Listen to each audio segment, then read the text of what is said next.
বলবো উঠে পড়লে কেন? না না বৌদি, এগুলো ঠিক না।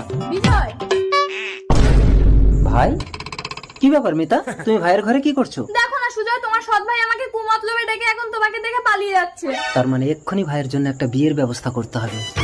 মিতা বেরিয়ে এসো, নতুন বউ গরম করে ঘরে তোলো। এসো এসো, ঘরে এসো, আমি দুধ গরম করে নিয়ে যাচ্ছি। দুধে বিষ মিশিয়ে দেবো, যে জিনিস আমি ভোগ করতে পারবো না সে জিনিস কাউকে ভোগ করতে দেবো না। তুই বিজয়কে মারতে পারবি না। কে? আমি বাতাস বাড়ি, বিজয়ের প্রাণ থাকে সুজয়ের বুকে, তাই ওই বিষটা তোর স্বামী সুজয়কে খাইয়ে দিলে তবেই তুই বিজয়কে মারতে পারবি। তাহলে এই বিষটা আমার স্বামীকে খাইয়ে দেবো, যাই। এই নাও স্বামী, দুধটা খেয়ে নাও।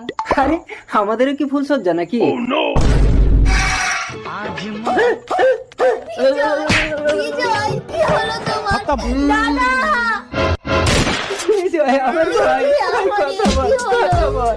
এই কাল লাগিনি, বাসর ঘরে স্বামী ডাকি ফেলি, যা বেরো ঘর থেকে। তুই যাস না পরি, আমি